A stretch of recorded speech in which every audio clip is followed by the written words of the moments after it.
Hello everyone. Shri IAS academy में आपका स्वागत है। जैसा कि आप जानते हैं कि श्री आईएएस एकेडमी ने current affairs let's crack series की शुरुआत की थी, जिसमें ऑलरेडी हमारे 2 पार्ट्स आ चुके हैं। ये हमारा पार्ट 3 है, अर्थात मई महीने का ये हमारा अंतिम पार्ट है। हमने ऑलरेडी अपने 2 पार्ट्स में 1 मई से लेके 20 मई तक के घटनाक्रम को काफ़ी अच्छे से डिटेल से डिस्कस किया है। अब हम आज देखेंगे अपने अंतिम पार्ट में 21 मई से लेके 31 मई तक की घटनाओं को। तो चलिए शुरू करते हैं।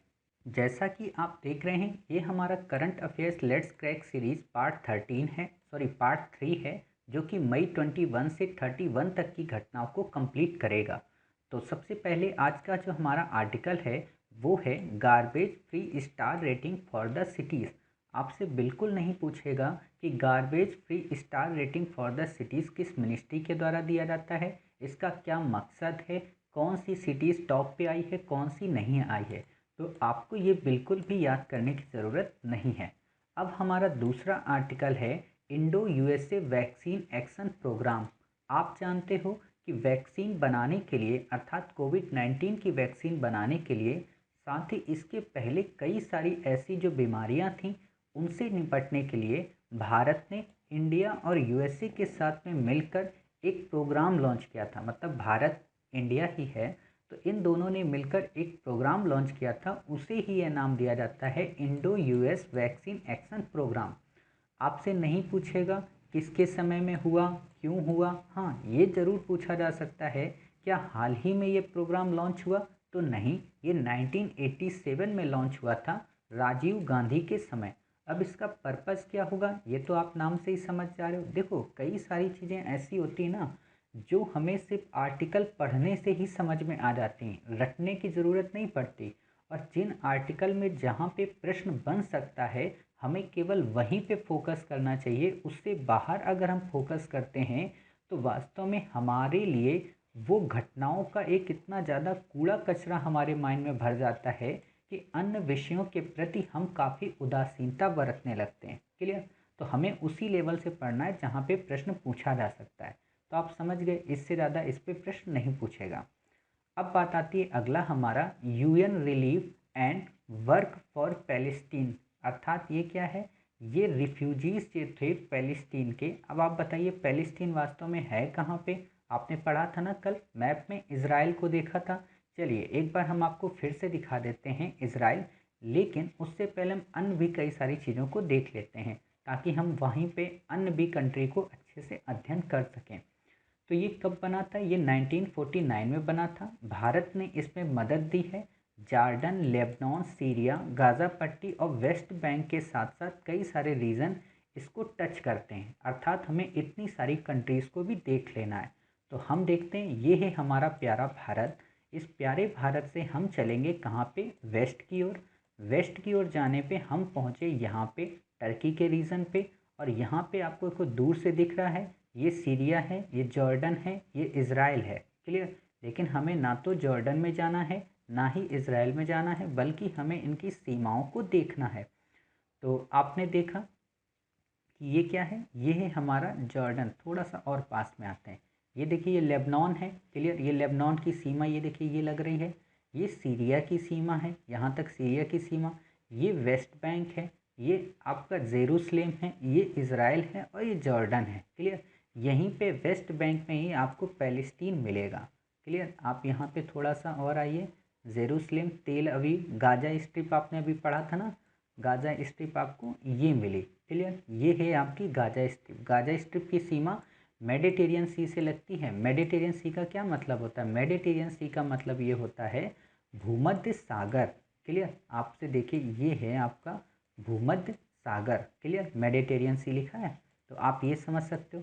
साथ ही लेबनान की सीमा भी भूमध्य सागर से लगती है।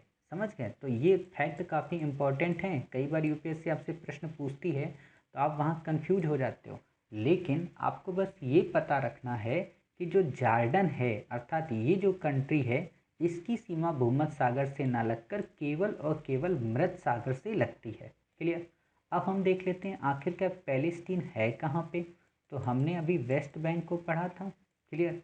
वेस्ट बैंक को पढ़ने के बाद हमने यहाँ पे ये है आपका ये जेरूसलम, क्लियर। यहाँ पे आपको मिलेगा क्या, पैलेस्टीन।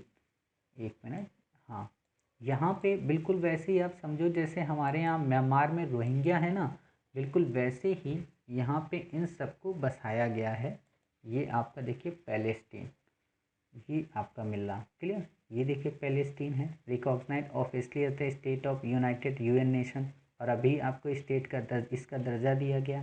ये समझ गए, ये है आपका पैलेस्टीन का रीज़न, समझ गए। इससे ज़्यादा आपको कुछ भी नहीं पढ़ना है। और कल हमने आपको फिलीपींस और पैलेस्टीन के मध्य डिफरेंस भी बताया था। और पैलेस्टीन इसको इंग्लिश में बोलते हैं, हिंदी में उसे फिलिस्तीन बोलते हैं, क्लियर। चलिए, इतनी सारी चीज़ें आपने देख ली। अब हम देखते हैं अपना अगला आर्टिकल। अगला आर्टिकल क्या है, वॉग 112, अर्थात आपसे पूछेगा हाल ही में चर्चा में रहा WAG-12 क्या है। क्या ये एक एस्ट्रॉइड है, क्या ये एक प्लैनेट है, क्या ये एक एंटी बैलिस्टिक मिसाइल है, या फिर एक ये ड्रोन है। तो आप कहोगे ना भाई साहब ये कुछ भी नहीं है, ये तो एक लोकोमोटिव इंजन है, अर्थात भारतीय रेलवे का। ये आपसे यूपीएससी में तो प्रश्न नहीं पूछेगा, हाँ रेलवे वगैरह का अगर आप एग्ज़ाम देते हो तो वहाँ ज़रूर पूछ लेगा, क्लियर। एचपी का क्या मतलब होता है, एचपी का मतलब होता है हॉर्स पावर। जैसे हम हर चीज़ की यूनिट होती है, हम वजन को जब नापते हैं तो किलोग्राम से नापते हैं, वैसे ही जब हम शक्ति को नापते हैं, जब आप साइंस पढ़ते हो, फिजिक्स पढ़ते हो, तो वहाँ पे आप पढ़ते हो जो मोटर की जो शक्ति होती है, जो कैपेसिटी होती है, उसको हम हॉर्स पावर से नापते हैं। और हॉर्स पावर आप हमेशा सुनोगे, आपके मकान मालिक या आपके घर में जो मोटर लगी होगी तो उससे आप कहते हो आधे हॉर्स पावर की है, या 1 हॉर्स पावर की है, या 2 हॉर्स पावर की है। मतलब उसकी रफ्तार इतनी है, उसके घूमने के जो चक्के हैं ना, वो इतनी तेज़ी से घूमते हैं। बस इससे ज़्यादा आपको नहीं पढ़ना है। अगला है हमारा पाम ऑयल मलेशिया। यूपीएससी ने 2019 के पेपर में इस पे प्रश्न पूछ लिया है। और अगर आपको केवल इतना ही पता होता कि भारत सबसे ज़्यादा क्या आयात करता है, तो वनस्पति तेल का आयात करता है, और यहीं पे क्वेश्चन पूछा था उसने। तो भारत ने वास्तव में बैन लगा दिया है। अब स्थितियां सामान्य हो गई हैं, भारत वर्ल्ड का लार्जेस्ट वनस्पति तेल का आयातक है। इसी पे प्रश्न पूछा गया था, क्लियर। हालांकि ये उसके बाद का लिखा हुआ है तो आपको याद नहीं करना है, लेकिन आपको अगर उसी समय थिंकिंग होती कि हाँ मलेशिया से ही हमारे यहाँ पाम ऑयल आते हैं, तो आप समझ सकते थे कि हाँ भाई हमारी तो निर्भरता है देशों में। 42 देशों में प्रोड्यूस होता है। अब वो कौन से 42 देश हैं ये कुछ भी नहीं याद करना है। हाँ, आपको लोकेशन किसकी याद करनी है, मलेशिया की, क्योंकि काफ़ी इम्पोर्टेंट रीज़न है। आपसे कभी भी प्रश्न पूछा जा सकता है कि आखिरकार मलेशिया है कहाँ पे। तो हम चलते हैं भारत के साउथ ईस्ट में, और साउथ ईस्ट में जब हम जाएंगे तो हमको यहाँ पे मिलेगा क्या, मलेशिया। ये देखिए मलक्का स्ट्रेट के पास में है मलेशिया, और मलेशिया के नीचे ही है आपका सिंगापुर, जहाँ आप में से कई सारे लोग अपने विवाह के बाद जाना पसंद करेंगे, क्लियर।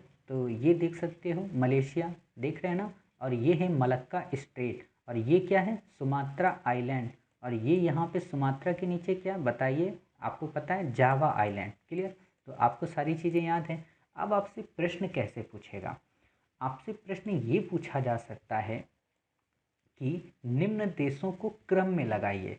आपको दे देगा मलेशिया, सिंगापुर, क्लियर, जावा, ऐसे दे देगा, ऑस्ट्रेलिया, और पूछेगा उत्तर से दक्षिण लगाइए। तो आप कह दोगे साहब मलेशिया तो ऊपर है, सिंगापुर नीचे है, जावा उसके नीचे है, और ऑस्ट्रेलिया उसके नीचे है। या तो आपसे प्रश्न और थोड़ा डेप्थ में कैसे पूछेगा, डेप्थ में पूछेगा कि थाईलैंड ऊपर है कि मलेशिया ऊपर है। तो आप ये चीज़ें समझ सकते हो कि इनकी लोकेशन कैसी है। ये मलेशिया आपको मिल गया, ये आपको ब्रुनेई मिला, क्लियर। ये देखिए ये आपको कौन सा मिला, एक मिनट, यहाँ पे ये आपको मिलेगा ब्रुनेई, क्लियर। ये देखिए ये ब्रुनेई है, क्लियर। तो आप ये सारी चीज़ें देख सकते हो, ये सारा रीजन पूरा, रियू आइलैंड, आपको हम ये सारी चीज़ें धीरे धीरे करा देंगे। इस पाटली आइलैंड आपने पढ़ा ही था, दक्षिणी चीन सागर में है। पार्सल आइलैंड, आपको ये सारी चीज़ें याद हो गई हैं। फिलीपींस आपको हमने पढ़ा ही दिया था। पलाऊ आपको हमने बता ही दिया। यहाँ पे सन स्क्रीन को बैन कर दिया गया, जो हम लोग क्रीम लगाते हैं ना, मतलब हम लोग क्या, लड़कियाँ या लड़के सब लोग लगाते होंगे तो उन क्रीम्स को बैन कर दिया गया, क्योंकि वो इन्वायरमेंट को काफ़ी ज़्यादा पॉल्यूटेंट कर रहे थे, समझ गए। तो आपने मलेशिया की लोकेशन देख ली। ऐसे आपको अब मैप देखने की कभी ज़रूरत नहीं पड़ेगी, आप ऑक्सफोर्ड अपना बंद करके रख दीजिए, कोई ज़रूरत नहीं, हम उसको करंट से ऐसे ही रिलेट करते रहेंगे। अब बात आती है अगले आर्टिकल की, कोर जियो टेक्सटाइल। कोर का पहले मतलब क्या होता है? कोर का मतलब आप ऐसे समझो कि जब आप नारियल लाते हो ना नवरात्र के सीज़न में, या आप लोग गर्मी में इस समय नारियल पानी पीते हो। नारियल पानी हालांकि वो अलग चीज़ हो गया, लेकिन उसी का जो बड़ा भाई है उसके आगे चलकर, तो वो नारियल जो जिसको आप फिल्मों में देखते हो ना तोड़ने के लिए गणपति बप्पा मौर्य, उस नारियल के ऊपर का जो खोल होता है, खोल का मतलब जिससे रस्सी बनती है, जिससे कई सारे बोरे या टाट बनते हैं, उनको कहते हैं कोर। क्लियर? नारियल के ऊपर का खोल वो होता है कोर। सरकार ने ये सोचा है कि अब हम जब सड़कों का निर्माण करेंगे, अर्थात प्रधानमंत्री ग्राम सड़क योजना के अंतर्गत गांवों में जिन सड़कों का निर्माण होता है, अब वहाँ पर हम इसका उपयोग करेंगे। अब आपसे ये तो नहीं पूछेगा कि आप ये बताइए कितना परसेंट करेगा, कितने परसेंट नहीं करेंगे, ये नहीं पूछेगा। आपको बस इतना पता होना चाहिए कोर होता क्या है। ये 100% नेचुरल फाइबर होता है, कोकोनट से पाया जाता है, कोई माइक्रोबियल अटैक इसमें नहीं होता, अर्थात किसी भी प्रकार का कोई विषाणु या कोई जीव इस पर अटैक नहीं करता, और काफ़ी इसके बेनिफिट्स होते हैं। समझ गए? बाकी इससे ज़्यादा आपको कुछ भी नहीं पढ़ना है। फिर आता है scheme for formalisation of micro food processing enterprises. आपसे नहीं पूछेगा कि माइक्रो फूड प्रोसेसिंग इंटरप्राइजेस से संबंधित स्कीम क्या है। क्लियर? आपको ये कहाँ पे यूज करना है? जब भारत की खाद्य सुरक्षा के संदर्भ में आप लिख रहे होगे तो वहाँ पे बस यूज कर सकते हो कि हाँ सरकार ने ये प्रयास किए। बाकी प्रीलिम की दृष्टि से आपसे बिल्कुल भी ये नहीं पूछेगा। समझ गए? अब जो स्कीम है ये काफ़ी इम्पोर्टेंट है। क्या है? प्रधानमंत्री मत्स्य संपदा योजना, 5 वर्ष के लिए इसे लागू किया गया। पहला क्वेश्चन तो यही बन जाएगा कि ये 7 वर्षों के लिए है, 3 वर्षों के लिए है, तो आपको मैंने बता दिया कि डिजिट जहाँ पर आए वो ऑप्शन गलत होता है। क्लियर? दूसरी बात है कि प्रतिवर्ष 9% ग्रोथ की बात की गई है। यहाँ पर आपको दे देगा प्रतिवर्ष 19% ग्रोथ की बात की गई है, 20% ग्रोथ की बात की गई है, तो आप कहोगे नहीं साहब 9% की गई, और वैसे भी डिजिट देगा तो ऑप्शन एलिमिनेट होगा। समझ गए? आप सोच रहे हो ऐसा क्यों कह रहे हो? आप बैक ईयर के पेपर उठाइए। जब भी हम कोई चीज़ बोलते हैं तो हर चीज़ का एक तर्क होता है, एक तथ्य होता है, और आपको अगर इसकी प्रामाणिकता चाहिए तो आप 25 वर्षों के बैक ईयर को उठाइए, और शायद कोई ऐसा पेपर हो जिसमें डिजिट दिया हो और वो सही हो। शायद अपवाद स्वरूप, हमेशा वो गलत ही होंगे। क्लियर? अब बात आती है मंत्रालय department of fisheries ministry of animal and husbandry के द्वारा इसे लॉन्च किया गया। अब आपको यहाँ पे क्या दे सकता है? यहाँ पे दे सकता है मिनिस्ट्री ऑफ एनवायरनमेंट। तो आपको समझना है नहीं भाई, मिनिस्ट्री ऑफ एनवायरनमेंट नहीं है, वो गलत है। और वैसे भी अगर आपको मिनिस्ट्रियाँ दे, हमेशा वो ऑप्शन में गलत ही होती हैं। समझ गए? ये एक अम्ब्रेला स्कीम है। तो आप समझ गए अम्ब्रेला का क्या मतलब होता है? काफ़ी बड़ी स्कीम है, उस स्कीम के अंतर्गत इस स्कीम को इम्प्लीमेंट किया जा रहा है। समझ गए? इससे ज़्यादा आपको कुछ भी नहीं पढ़ना है। अब आता है काफ़ी इंपॉर्टेंट नेशनल पार्क, हालांकि यूपीएससी प्रश्न पूछ चुकी है कि डिब्रू सखोया नेशनल पार्क कहाँ पे है। डिब्रूगढ़ नाम से ही समझते हो कहाँ पे? आसाम में है। तो हम इसको देख लेते हैं पहले लोकेशन के रूप में, सॉरी बाद में देखेंगे लोकेशन के रूप में, ताकि हम ब्रह्मपुत्र और लोहित और डिब्रू रिवर को भी देख सकें। क्लियर? असम में है, ब्रह्मपुत्र के दक्षिण में, लोहित व डिब्रू रिवर इसके बॉर्डर पर हैं। क्लियर? तो अब हम देख लेते हैं डिब्रू सखोया नेशनल पार्क आखिरकार है कहाँ पे। हमने यहाँ पे डाला Dibru Saikhowa national park. Clear? Dibru Saikhowa, हाँ ये देखिए डिब्रू सखोया नेशनल पार्क आपको मिल रहा है। ये देखिए कितने अच्छे अच्छे हॉर्सेस आपको मिल रहे हैं। ये देखिए ये आपको मिला डिब्रू सखोया नेशनल पार्क। ज़्यादा हमने इसको जूम कर दिया, और ये देखिए रिवर बह रही इसी के बगल में। देखो ऐसी चीज़ें आपको याद हो जाती होंगी, है ना? पहले आपको ऐसी चीज़ें याद नहीं होती होंगी। ये देखिए ये सारी उसकी रिवर हैं, ये ब्रह्मपुत्र की वितरिकाएँ हैं। वितरिकाओं का मतलब क्या होता है? वितरिका ज्योग्राफी का वर्ड है। वितरिकाओं का मतलब ये होता है उसकी धाराओं को, नदी की धाराओं का बिखर जाना। क्लियर? ये ब्रह्मपुत्र रिवर आप देख रहे हो, ये ब्रह्मपुत्र की दूसरी रिवर है, अर्थात कौन सी रिवर हो सकती है? लोहित और डिब्रू। क्लियर? तो इस रिवर को हम देख सकते हैं, अगर दिखा दे महाशय हमारे, तो हम इसको समझ सकते हैं कि हाँ ये वास्तव में रिवर है कौन सी। क्लियर? तो लगता है इस रिवर को ये दिखाएंगे नहीं किसी भी हाल में। चलिए खैर कोई बात नहीं, आप समझ सकते हो डिब्रू सखोया है तो इसके पास की रिवर डिब्रू होगी, क्लियर, और यहाँ पे लोहित रिवर होगी। समझ गए, बस आपको इतना ही समझना है, बाकी इससे ज़्यादा इसमें कुछ भी देखने की ज़रूरत नहीं है। क्लियर, तो आपने देख लिया डिब्रू सखोया नेशनल पार्क कहाँ पे है, असम रीजन में। एक बार फिर से हम और जूम करके आपको दिखा देते हैं। ये देखिए थोड़ा हम और बैक में गए और ये आप देख सकते हो हमारा ऊपर जो हिस्सा है वो अरुणाचल का है। क्लियर, नागालैंड इधर है, ये अरुणाचल है, ये आसाम है, यानी कि असम के बिल्कुल पूर्वोत्तर में, समझना, असम के बिल्कुल पूर्वोत्तर में है डिब्रूगढ़। क्लियर, और वहीं पे है ये नेशनल पार्क हमारा। चलिए इतनी सारी चीज़ें आपको क्लियर हो गई। अब हम अगला आर्टिकल देखते हैं, emergency credit line guarantee scheme. Emergency का मतलब क्या है, आपातकाल में, क्रेडिट का मतलब उनको पैसा देना, तो आपातकाल में पैसा देने वाली कोई स्कीम तो किस चीज़ से है, एमएसएमई व मुद्रा उधारी वालों के लिए एक्स्ट्रा क्रेडिट प्रोवाइड कराया जाएगा। एमएसएमई का मतलब सूक्ष्म एवं लघु उद्योग वालों के लिए, और मुद्रा आपको मतलब है स्कीम इसी से संबंधित थी, लोन देने के लिए। 4 वर्ष में क्रेडिट प्रदान किया जाएगा। 25 करोड़ का लोन लिया हो, साथ ही उनका टर्नओवर 100 करोड़ रुपए का हो। आप में से कई सारे लोगों को टर्नओवर का मतलब नहीं समझ में आता। टर्नओवर का क्या मतलब होता है, देखिए मान लीजिए आपकी कोई एक कंपनी है, आपने उसे 50,000 रुपये में इस्टेब्लिश किया। क्लियर, अब आपने 50,000 रुपये में इस्टेब्लिश किया, आप माल खरीद कर लाए कितने का, 50,000 का। ठीक है, आपने उस 50,000 के माल में 40,000 रुपये का माल एक दिन में बेच दिया, समझना, 10,000 का माल बच रहा है आपका। अगले दिन आपने क्या किया, फिर 40,000 का माल लाए और फिर 50,000 का बेच दिया, समझ गए, 10,000 तो आपके वहाँ पे थे।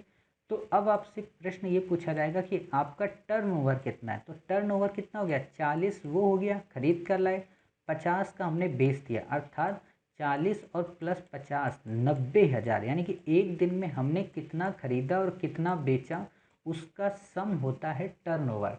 तो हमारा टर्नओवर कितना हो गया, 90,000, जबकि वास्तविक लागत कितनी थी, 50,000। क्लियर, इसीलिए कहा जाता है कि जो टर्नओवर होता है वो मूल लागत से हमेशा अधिक होता है। आप हमेशा एक वर्ड सुनते होंगे कि फला की कंपनी का टर्नओवर इतना है, और जबकि वास्तव में उसकी कंपनी होती कितनी है, 1 करोड़ रुपए की, और टर्नओवर कितना हो जाता है, 25 करोड़ का। क्यों हो जाता है, क्योंकि उसकी सेलिंग ज़्यादा होती है। समझ गए, इससे ज़्यादा आपको कुछ नहीं याद रखना है, और इस स्कीम को भी आपको याद नहीं रखना है, आपसे बिल्कुल नहीं पूछेगा, और अगर पूछेगा तो आपको पता है यहाँ पे फंसाएगा। 4 वर्ष का क्रेडिट था, 5 वर्ष का, तो आप समझ सकते हो वो डिजिट हमेशा गलत होगा।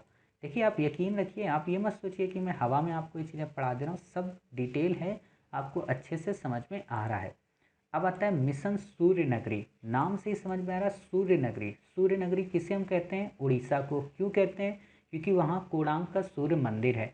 क्यों कोणार्क का सूर्य मंदिर है, हमने आपको भारत दर्शन सीरीज में दिखाया था कोणार्क के सूर्य मंदिर को 2 पार्ट्स में, काफ़ी डिटेल से। वहाँ के जो रथ हैं, सूर्य का जो रथ है वो क्यों अपने एक तरीके के घड़ी को प्रदर्शित करता है। क्लियर, इससे ज़्यादा आपको नहीं कुछ पढ़ना है।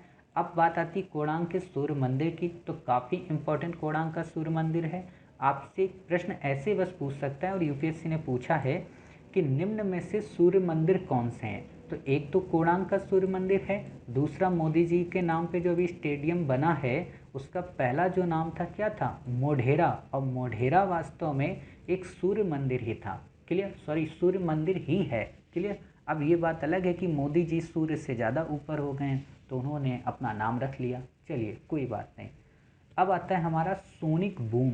सोनिक बूम का क्या मतलब होता है, सोनिक बूम, आप हमेशा बूम समझते हो ना, इसमें आपने बूम वर्ड्स पढ़ा है, आपको याद करिए, आप बूम हमेशा पढ़ते हो इकोनॉमी के लैंग्वेज में, खासतौर पर शेयर मार्केट में पढ़ते हो ना, कि बूम हो गई, मार्केट में बूम आ गया मतलब उछाल आ गया, मतलब तेजी आ गई, रफ्तार आ गई। और सोनिक बूम का क्या मतलब होता है, बहुत तेज आ गई रफ्तार।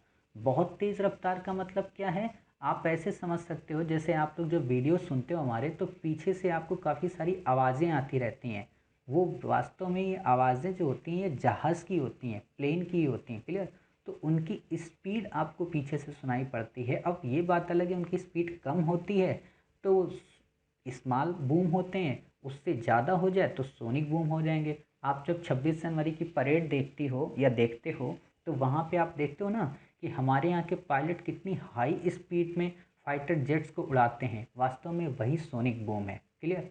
1947 में अमेरिकन पायलट चक यागीर ने साउंड बैरियर को तोड़ा था। अब आप में से अगर कुछ लोगों को याद हो तो मैंने एक मोटिवेशनल का वीडियो डाला था चक यागीर की फ़ोटो के साथ में। उन्होंने क्या किया था, साउंड ब्रेक से ज़्यादा स्पीड में तोड़ दिया था, अर्थात उनका कॉकपिट हिलने लगा था। तो वास्तव में वो उसी से संबंधित है ये आर्टिकल। समझ गए। अब आप सोच सकते हो कि आपके मोटिवेशनल के वीडियो में भी हमारा एक प्रश्न छिपा होता है। समझ गए। तो जब कोई वस्तु हवा में साउंड की भी स्पीड से तेज़ से यात्रा करती है तो एकदम से एनर्जी रिलीज होती है, इसे ही हम सोनिक बूम कहते हैं। भाई आप काफ़ी स्पीड से जब चलोगे, आप एक चीज़ बताइए, जब आप लोग मैग्नेट को काफ़ी तेज़ी से सर्पिलाकार में घुमाते हो तो उससे एक एनर्जी एमिट होती है जिसको विद्युत चुंबकीय तरंगे बोलते हैं। जब आप लोगों ने फिजिक्स में कभी लैब में एक्सपेरिमेंट किए होंगे तो आपने देखा होगा उन चुंबक को काफ़ी तेज़ी से जब आप चलाओगे तो उससे लाइट जल जाती थी, वो वास्तव में यही चीज़ थी। क्लियर। तो उसी एनर्जी एमिट को हम कहते हैं सोनिक बूम। इससे ज़्यादा आपको कुछ भी याद करने की ज़रूरत नहीं है। अब आता है WHO एग्जीक्यूटिव बोर्ड। आपसे यही प्रश्न पूछेगा कि एग्जीक्यूटिव जो बोर्ड है इसमें कितने मेंबर होते हैं और कितने मेंबर नहीं होते। तो वो बॉडी WHO को शासित करने के लिए बनाई गई हैं। सॉरी, दो बॉडी WHO को शासित करने के लिए बनाई गई। एक है वर्ल्ड हेल्थ असेंबली जिसमें सभी मेंबर होते हैं, और दूसरा है एग्जीक्यूटिव बोर्ड जिसमें 34 सदस्य होते हैं। आपको यहाँ पे घुमा देगा कि एग्जीक्यूटिव बोर्ड में क्या सभी मेंबर होते हैं, तो नहीं भाई साहब, उसमें केवल 34 मेंबर होते हैं। क्लियर। चलिए, अब इसमें बात आती है 3 वर्ष के लिए इन्हें चुना जाता है। यहाँ पे दे देगा 5 वर्ष के लिए चुना जाता है, तो आप कहोगे नहीं भाई साहब 3 वर्ष के लिए चुना जाता है। प्रति वर्ष के लिए 6 क्षेत्र से कोई एक अध्यक्ष होता है। 6 क्षेत्र का मतलब क्या है कि जो हमारे 6 आइलैंड हैं, ठीक है, जैसे आप पढ़ते हो यूरोप से कोई चुना गया, कोई उत्तरी अमेरिका से, कोई दक्षिणी अमेरिका से, कोई अफ्रीका से, कोई एशिया से, समझ रहे कोई साउथ ईस्ट एशिया से। तो ये जो 6 रीजन हैं यहाँ से जिनको चुना जाता है वहाँ उन्हीं को मेंबर बनाया जाता है। क्लियर। एक कोई ना कोई अध्यक्ष होता है यहाँ से। अब हमारा अगला आर्टिकल है काफ़ी इम्पोर्टेंट। काफ़ी इम्पोर्टेंट आर्टिकल पढ़ने से पहले हम आपको वो 6 रीजन दिखा देते हैं ताकि आपको चीज़ें समझ में आ जाएं। तो ये आप देख सकते हैं हमारी प्यारी पृथ्वी। क्लियर। ये हो गया आपका अफ्रीका का रीजन। थोड़ा सा और जूम करते हैं। ये हो गया आपका अफ्रीका का रीजन। अफ्रीका के जस्ट ऊपर जब हम जाते हैं तो ये हो गया यूरोप का रीजन। ये हो गया आपका पूरा एशिया का रीजन, और ये हो गया पूरा आपका साउथ ईस्ट एशिया का रीजन। और यहाँ से हम जब पैसिफिक को क्रॉस किए तो ये हो गया हमारा उत्तरी अमेरिका पूरा का पूरा, जिसमें अमेरिका और कनाडा मैक्सिको आते हैं।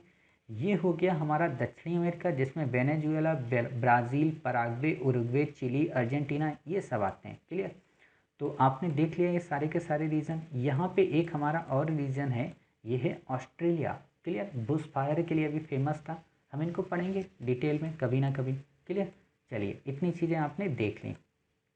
अब हमारा काफ़ी इम्पॉर्टेंट आर्टिकल है। हालांकि इन्वायरमेंट की सीरीज में हम इस आर्टिकल को कवर कर ही रहे हैं और करेंगे भी काफ़ी डिटेल से। क्या है? International day for biological diversity. आपसे ये तो नहीं पूछेगा कि इसकी थीम क्या थी, बस ये पूछेगा कि प्रोटोकॉल इसमें जो दो अपनाए गए, अर्थात कार्टेजेना प्रोटोकॉल या नगोया प्रोटोकॉल, वो किससे संबद्ध हैं। तो हम इनको बस नाम मात्र के लिए यहाँ देखेंगे। इसका डिटेल अध्ययन आप हमारी एनवायरनमेंट की बुक सीरीज में देख सकते हैं। क्लियर। 1993 में पहली बार इसे अपनाया गया। सीबीडी के टेक्स्ट को अडॉप्ट किया गया। सीबीडी का क्या मतलब? Conservation of biodiversity. क्लियर।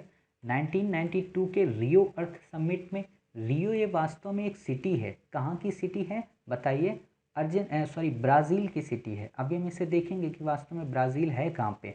196 इसके मेंबर थे और ये बाध्यकारी है, काफ़ी इम्पोर्टेंट है। आपसे प्रश्न पूछा जा सकता है कि जो सीबीडी है वो गैर बाध्यकारी है, तो आप कहोगे नहीं साहब ये बाध्यकारी है।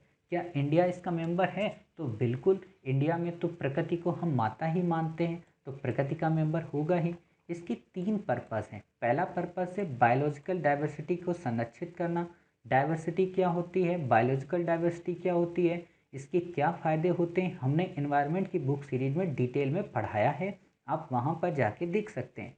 Sustainable use of the components of biological diversity, इसका क्या मतलब है कि जो बायोलॉजिकल डाइवर्सिटी से संबंधित कंपोनेंट्स हैं अर्थात जो पदार्थ हैं उनका हम ऐसा उपयोग करें कि उनका सातत्य बना रहे, अर्थात वो समाप्त ना हो बल्कि क्रमबद्ध रूप से वो गतिमान बने रहे। जैसे हम फूल होते हैं ना, जब हम किसी गमले से पुष्प को तोड़ते हैं तो हम पूरे के पूरे पेड़ या पौधे को नहीं तोड़ते, हम केवल उस पुष्प को तोड़ते हैं ताकि अन्य पुष्प भी पुलकित हो सकें।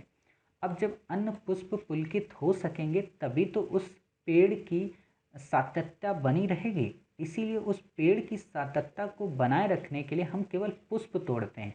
वही चीज़ यहाँ पे कहा जा रहा है कि आप भले ही बायोलॉजिकल रिसोर्सेज को अपस्ट्रैक्ट करें या उनका उत्खनन करें, लेकिन उत्खनन करते समय इस बात का ध्यान रखें कि उनकी सातत्य बनी रहे, उस सातत्य पर किसी चीज़ का इम्पेक्ट ना पड़े।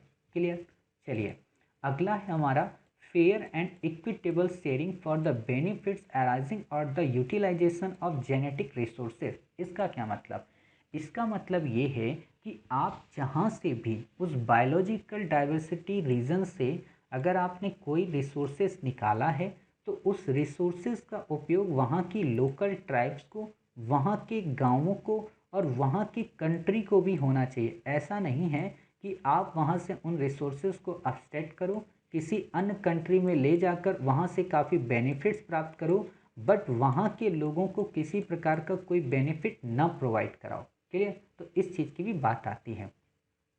अब इसी चीज़ को इम्प्लीमेंट करने के लिए, इसी चीज़ को इम्प्लीमेंट करने के लिए कार्टेजेना नाम का प्रोटोकॉल आया और नगोया प्रोटोकॉल आया। कार्टेजेना वास्तव में एक सिटी है और नगोया एक सिटी है। तो हम क्या करते हैं, तीनों सिटीज़ को देख लेते हैं, रियो को, नगोया को और कार्टेजेना को। क्लियर। तो हम देखते हैं पहला हमारा क्या है, रियो। रियो देखने के लिए हमें चलना होगा ब्राज़ील की ओर। ब्राज़ील, तो ये आप देख सकते हो ब्राज़ील में हम देखेंगे रियो। आपको पता है रियो डी जेनेरियो, यहाँ पे काफ़ी सारे फुटबॉल के खेल होते रहते हैं और रियो ओलंपिक भी हुए थे, आप समझ सकते हो। ये देखिए ये है रियो सिटी। क्लियर। रियो ये कहाँ पे है आप देख सकते हो, ये है हमारी ब्राज़ील के कोस्टल रीजन में। क्लियर।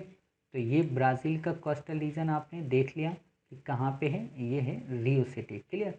तो ये रियो सिटी आपको मिल गया। क्लियर। ये आपका पराग्वे है जो कि लैंडलॉक कंट्री है और यहीं पे आपको कौन सा मिलेगा, उरुग्वे। क्लियर। जो लैंडलॉक नहीं है तो इसमें कंफ्यूज मत होना। ये आपका अर्जेंटीना है, ये आपका चिली है, ये आपका बोलीविया है। क्लियर। साथ में ये आपका पेरू है और ये आपका ब्राज़ील है। समझ गए। यहाँ पे आपको ऊपर सूरीनाम मिलेगा, फ्रेंच गुयाना मिलेगा।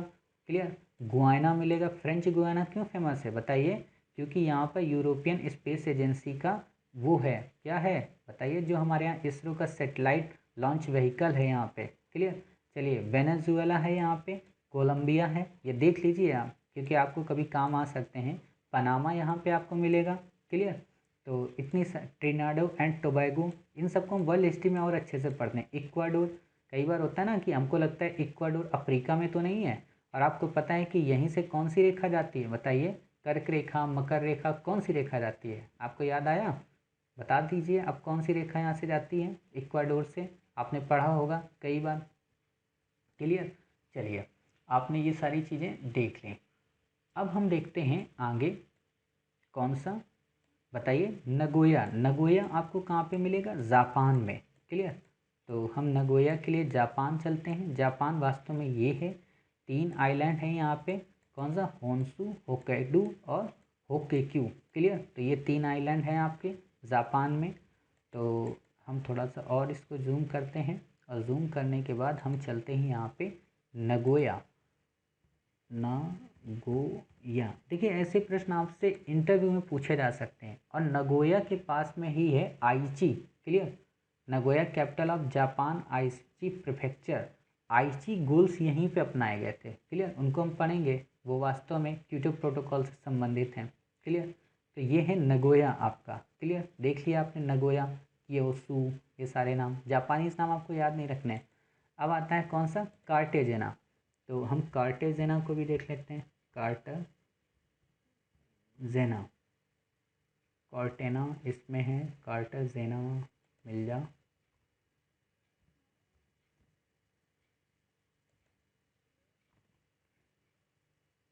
कार्टेजेना कोलंबिया में। क्लियर, तो ये देखें वापस हमारे कार्टेजेना की ओर, ये देखें कार्टेजेना। ठीक है, तो आपने सारे देख लिए, कार्टेजेना कहाँ पे, नगोया कहाँ पे है और रियो कहाँ पे। चलिए, अब हमने इतनी सारी चीज़ें देख ली। अब हम अपने अगले आर्टिकल की ओर चलते हैं। अल्टरनेटिव डॉर्फिन जीन्स इन वीट, मतलब आपसे केवल ये पूछा जा सकता है, हाल ही में चर्चा में रहा सब RST ये फला क्या है, तो ये एक तरीके का जीन है। इससे ज़्यादा आपको इसमें डिटेल में याद रखने की ज़रूरत नहीं है। अब आता है टेक्सटाइल समिति, यानी कि टेक्सटाइल से संबंधित कौन सी समिति का गठन किया गया है। तो इसमें बस आपको टेक्सटाइल का मतलब क्या होता है, वस्त्र उद्योग। क्लियर, वस्त्र से संबंध, आप हमेशा समझते होगे टेक्सटाइल फैक्ट्री कहाँ पे, टेक्सटाइल कहाँ पे, तो जहाँ पे कपड़ों का निर्माण होता है, मतलब कपड़े का मतलब आप ऐसा समझ लो जहाँ चादर, ठीक है, इन सब का निर्माण होता है। या आप कह सकते हो कि साड़ियों वगैरह का काफ़ी बड़े लेवल पे, क्लियर, पर्दे वगैरह का, उनको टेक्सटाइल इंडस्ट्री बोलते हैं। ये क्या है, 1963 में इसे स्टेचुरी बॉडी का दर्जा दिया गया था। स्टेचुरी का मतलब क्या है, इसे एक्ट के तहत गठित किया गया। PPE को प्रामाणिकता प्रदान करेगी, मंत्रालय टेक्सटाइल के अंतर्गत आता है। इससे ज़्यादा आपको कुछ भी इसमें पढ़ने की ज़रूरत नहीं है, समझ गए। चलिए, अगला हमारा आर्टिकल है ओपन स्काईज ट्रीटी। UPSC ने इस पे प्रश्न पूछ लिया है, ओपन स्काईज ट्रीटी पे। हमें इसे बस ज़्यादा नहीं पढ़ना है, बस ये देखना है कि क्या इंडिया इसका मेंबर है। तो इंडिया इसका मेंबर नहीं है। क्यों, क्योंकि ये ट्रीटी वास्तव में USA व रसिया के मध्य हुई थी, जिसमें 35 कंट्री पार्टिसिपेट करते हैं। मिलिट्री मोबिलाइज को मॉनिटर करना एक दूसरे के लिए, मतलब क्या है कि आसमान तो देखो खुला है, क्लियर, अब किसी का भी कोई भी जहाज़ जाएगा तो कभी वो अमेरिका के ऊपर से उड़कर जाएगा, ऐसे आप देख सकते हो। जैसे मान लीजिए ये पृथ्वी है, ठीक है, अब ये है हमारा रसिया। अब रसिया को जाना है कहाँ पे, अफ्रीका में, तो ऊपर से अपनी मिलिट्री लेकर जाएगा जहाज़ के जरिए। तो ये क्या होगा, ये अपना स्पेस इनको प्रोवाइड करेंगे, उसे ये कहते हैं ओपन स्काईज ट्रीटी, कि आसमान में हम आप हमारे ऊपर के बॉर्डर से जा सकते हो। जैसे अभी आपने सुना होगा कई बार कि इंडिया की जो फ़्लाइट्स हैं वो पाकिस्तान के ऊपर से नहीं जाती, वो यहाँ से बॉम्बे से होते हुए ईरान अफ़गानिस्तान से होते हुए तब यूरोप पहुँचती हैं। क्लियर, और जो पाकिस्तान की फ़्लाइट्स हैं वो यहाँ से आके नेपाल से होती हुई तब बांग्लादेश और साउथ ईस्ट एशिया को जाती हैं, मतलब वो इंडिया के ऊपर से नहीं जाती हैं। क्लियर, हालांकि कभी कभी परमिशन मिलती है, कभी कभी नहीं मिलती है, तो वो उसी को हम ओपन स्काइज कहते हैं।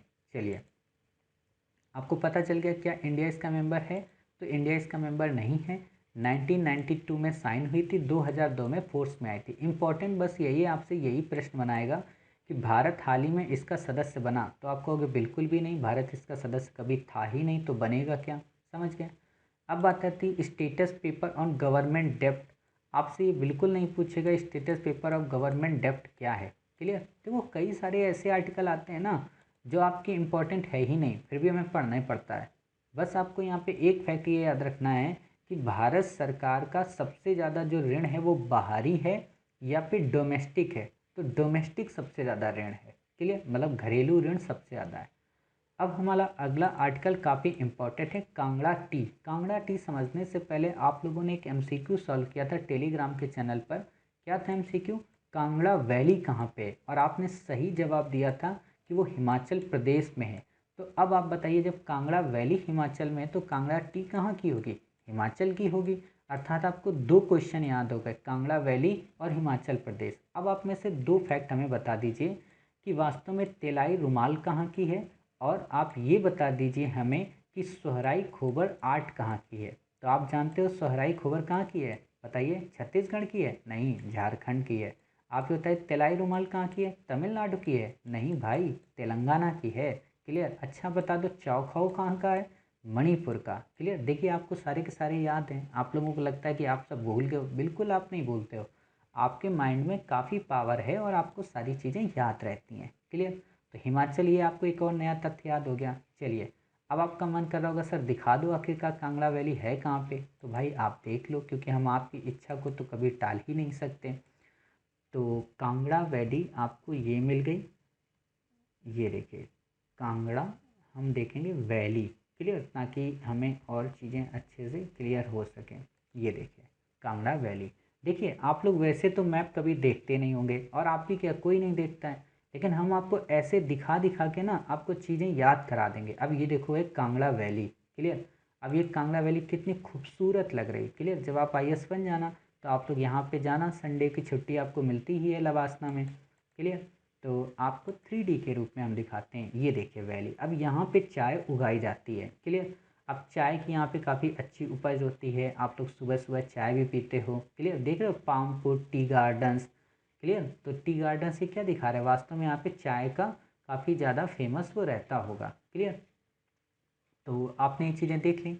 चलिए अब हम चलते हैं अपना आगे, और आगे आर्टिकल है हमारा खूडोल। खूडोल क्या है, काफ़ी इम्पोर्टेंट है खूडोल, आपसे प्रश्न हालांकि पूछा जा चुका है। खूडोल ये एक crowd funded initiative Imphal based NGO या अल का है। इम्फाल कहाँ की राजधानी है आप बताइए, जल्दी याद करिए इम्फाल कहाँ पे है। तो हम आपको पहले इम्फाल की लोकेशन दिखा दे रहे हैं, ताकि आपको पता चल जाए कि इम्फाल है कहाँ पे, क्लियर। तो ये आपको मिलेगा कहाँ पे, अपना प्यारा भारत का पूर्वोत्तर, यानी कि मणिपुर, क्लियर। तो ये आप देख रहे हो इम्फाल। कई बार क्या होता है नॉर्थ ईस्ट की राजधानियाँ सबको नहीं पता होती हैं, तो इसीलिए आपने देख लिया ये इम्फाल कहाँ का, मणिपुर का। बस अब आपको इससे ज़्यादा इसमें कुछ भी समझने की ज़रूरत नहीं है। कूडोल इम्फाल कहाँ का है आप बता सकते हो, मणिपुर का, समझ गए। अब आपको कुछ नहीं याद रखना।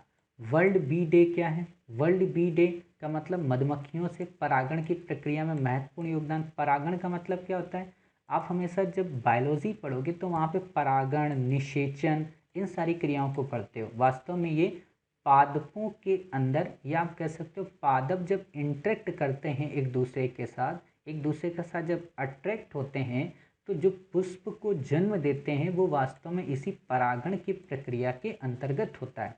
जैसे एक माँ बेबी को जन्म देती है, तो बिल्कुल उसी तरीके से जब दो पुष्प आपस में मिलते हैं तो वो परागण के तहत जन्म देते हैं, क्लियर। अब बात आती है स्वीट रेवोल्यूशन या आत्मनिर्भर भारत। नाम से ही समझ में आ रहा है कि आत्मनिर्भर भारत का मतलब क्या है, क्लियर। तो इसमें आपको ज़्यादा याद करने की ज़रूरत नहीं है। स्वीट रेवोल्यूशन बस इतना है, आपसे पूछा जा सकता है किससे संबंधित है, मक्खी पालन से संबंधित है। अब बात आती है अगला आर्टिकल, शाहपुर कटकरी ट्राइब। आपसे बस इतना पूछेगा कि कटकरी ट्राइब कहाँ की है, शाहपुर कटकरी ट्राइब कहाँ की है। तो आप बता सकते हो कि महाराष्ट्र की है। PVTG पे UPSC ने प्रश्न पूछ लिया है। अब आपसे ये नहीं पूछेगा कि कितनी PVTG हैं, अर्थात 75, ये नहीं पूछेगा। और होता क्या है, हद तो तब हो जाती है जब टेस्ट सीरीज वाले PVTG पे ही लगभग 50 से 60 प्रश्न बनाते रहते हैं हर बार। आपको क्या करना है कि अब आपको जो प्रश्न पूछा जाएगा वो ये कि आखिरकार PVTG का क्राइटेरिया क्या है, तो उसको हम डिटेल से पढ़ेंगे कि किसी भी जाति को PVTG का स्टेटस कब दिया जाता है, क्लियर। बाकी आपको इसमें कुछ भी पढ़ने की ज़रूरत नहीं है। अब आता है स्पोर्ट्स को इंडस्ट्री का स्टेटस मिला है मिज़ोरम को। आपसे बिल्कुल नहीं पूछेगा कि स्पोर्ट्स को इंडस्ट्री का स्टेटस किसे मिला है, तो मिज़ोरम बस आपको पता होना चाहिए। अब आप एक बार मिज़ोरम की लोकेशन देख लो कि आखिरकार मिज़ोरम हमारा है कहाँ पे। तो हमने ये मणिपुर देखा था, क्लियर। मणिपुर के बाद ये आया हमारा त्रिपुरा, बांग्लादेश से लगता हुआ, और ये है आपका मिज़ोरम, क्लियर। ये है मिज़ोरम। थोड़ा सा और आगे जाओ भाई, ये देखो मिज़ोरम। मिज़ोरम की राजधानी कौन सी है, एजॉल, क्लियर। तो आपको ये पता है मिज़ोरम की राजधानी एजॉल, मेघालय की शिलोंग, असम की दिसपुर, क्लियर, मणिपुर की इम्फाल, क्लियर। तो ये आपने देख लिया। नागालैंड की कोहिमा, क्लियर। तो ये चीज़ें आपने देख ली कि मिज़ोरम कहाँ पे। अब आपसे प्रश्न क्या पूछेगा कि मिज़ोरम की सीमा क्या असम से लगती है, तो नहीं लगती है। बताइए क्या मिज़ोरम की सीमा लगती है असम से। तो ये है आपका मिज़ोरम, क्लियर, और ये है आपका क्या है, असम, क्लियर। तो हाँ मिज़ोरम की सीमा असम से लगती है। ये छोटा सा देखिए यहाँ पे टच कर रहा है ना बॉर्डर, तो ये असम से लगती है। त्रिपुरा, क्लियर, ये आपका मणिपुर।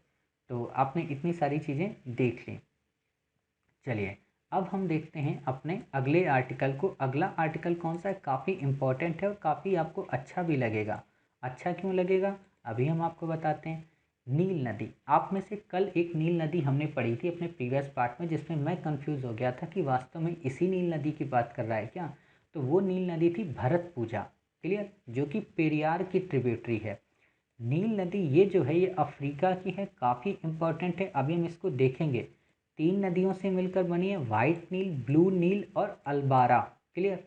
अफ्रीका से निकलती है, काफ़ी देशों से होकर गुजरती है। कौन कौन देश हैं आपको बस देखना है, ज़्यादा आपको उसको रटने की ज़रूरत नहीं है।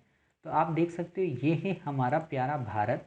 भारत से हम चले वेस्ट की ओर, और वेस्ट की ओर जब चले तो ये है हमारा अफ्रीका। अफ्रीका में ही है आपका किलिमंजारो, और वास्तव में यहीं से निकलती है नील नदी, क्लियर। तो मोजाम्बिक, जाम्बिया, मालवी, है ना, ये सब हैं यहाँ पे। तो यहाँ से हम चलते हैं, ये कौन सी है, लेक मलावी, क्लियर। और यहीं पे आपको मिलेगा नील नदी का ओरिजिनेशन। तो यहाँ पे हम एक मिनट, हाँ, थोड़ा सा और पीछे आते हैं ताकि हम आपको लेक मलावी, क्लियर, यहाँ से हम आपको ले चलें नील नदी की ओर। एक मिनट, हाँ, ये लेक विक्टोरिया, क्लियर। अब यहीं से आपको नील नदी के ओरिजिन मिलता है। तो हम यहाँ से आपको दिखाते हैं नील नदी वास्तव में है कहाँ पे। ये आपको नील नदी यहाँ पे मिलेगा, नील रिवर।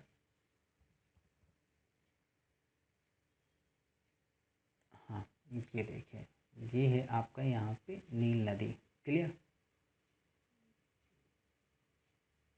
ये है आपकी नील रिवर, क्लियर। ये है आपकी नील नदी, समझ गए।